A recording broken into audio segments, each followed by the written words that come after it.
وَالَّذِينَ جَاهَدُوا فِينَا لَنَهْدِيَنَّهُمْ سُبُلَنَا وَإِنَّ اللَّهَ لَمَعَ الْمُحْسِنِينَ.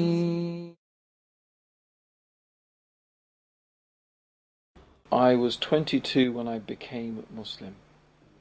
I was a bit younger than that when I accepted Islam. But I make a distinction between accepting Islam and actually becoming a Muslim.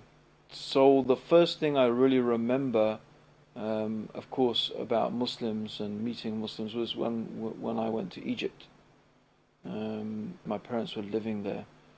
So those were my first experiences, meeting Muslims, going to a Muslim country. It was a very strange experience, I have to say. I mean, the thing that sticks in my mind is that how generally happy people were, even though they didn't really have any reason to be happy. I mean, according to Western standards, the reason to be happy is when you've got a nice car, you've got a nice house, you've got a nice, got a nice girl, right? And you've got lots of money to have a good time, and then you're happy, right? I mean, that's the Western standard of happiness. But if you go to Egypt, I mean, certainly when I went there, you didn't see that. People were extremely poor. And poverty was the immediate thing you notice was poverty. Yet, in spite of poverty, people seem to be extremely happy. That is a very strange thing to encounter, because it immediately goes against everything that you've been led to expect is the source of happiness. Spiritually, I had been on a sort of search, a spiritual search, since I was 14 or 15, and questioning the religion that I'd come from, Catholicism, and I'd looked through lots of different religions, and had actually, probably at that stage, if you're talking about 6 months before, come up against what I could call a brick wall. I had really reached a stage where I'd begun to think there were no answers, there was no spiritual dimension to the human being, and that maybe happiness really was just about having money, and maybe I just didn't have enough money.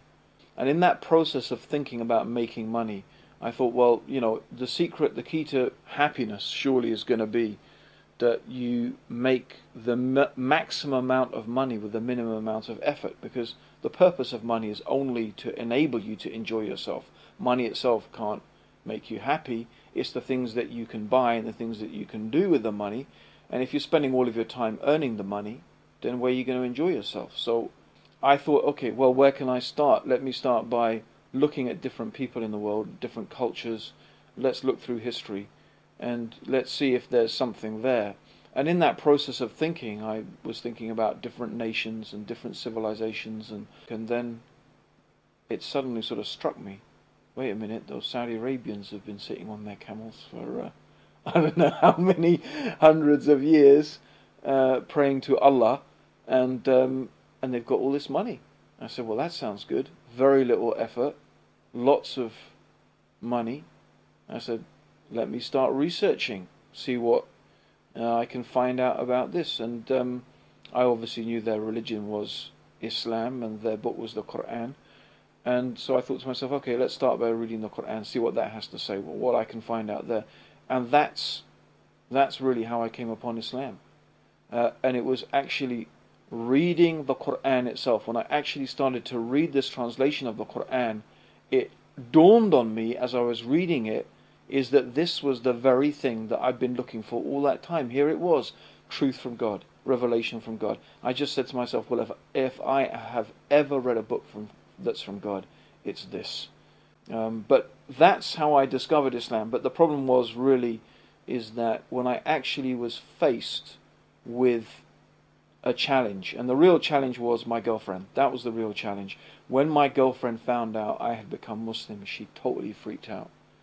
And actually at that stage I just gave up on the whole project of, I gave up on it really, basically, of actually living Islam. I mean, I still remember that I used to go to parties, and I used to sit down with people drunk and talk to them about Islam and tell them what a brilliant religion it was and tell them I'm a Muslim, and they would be asking me, well, tell us more, and I said, well, I'm too wasted, I can't, but read the Quran, it's good, And that's why I say that, I accepted Islam, but I wasn't a Muslim.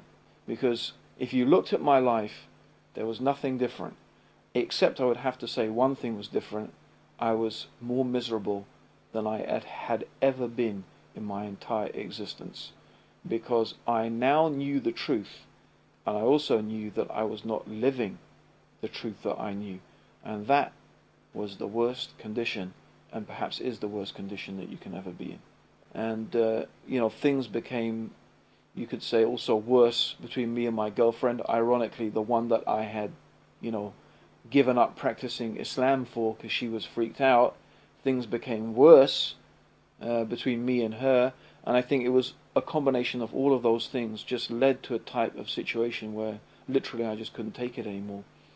And I decided to go and stay with my parents in Portugal. My parents live in Portugal. And it was there really that I just began to realize things came into focus. I began to realize, okay, my life is a mess. I know why it's a mess. Because I found the truth. I know what the truth is, and I'm not following it. And I just made this dua to Allah. I prayed to God. I said, oh Allah, I said, just let her call. I promise that if she calls me today, I will pray to you 5 times a day. I mean, what, as if Allah needed me to pray to Him.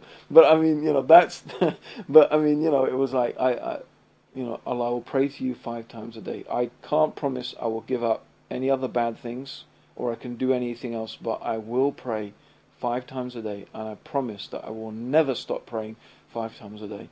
And after I made this dua, that same afternoon, just a couple of hours later, she phoned. And I was actually working in the garden at the time and building a wall. I still pass that wall and look at it and think, that's the wall that I was building when that thing happened to me.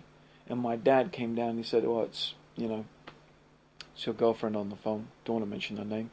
And I put down the spade, and I don't even remember what she said because I wasn't thinking about her anymore. I was thinking about, I have to go and pray now. So I just put down the phone and went and took a ghusl, took a bath, and started praying.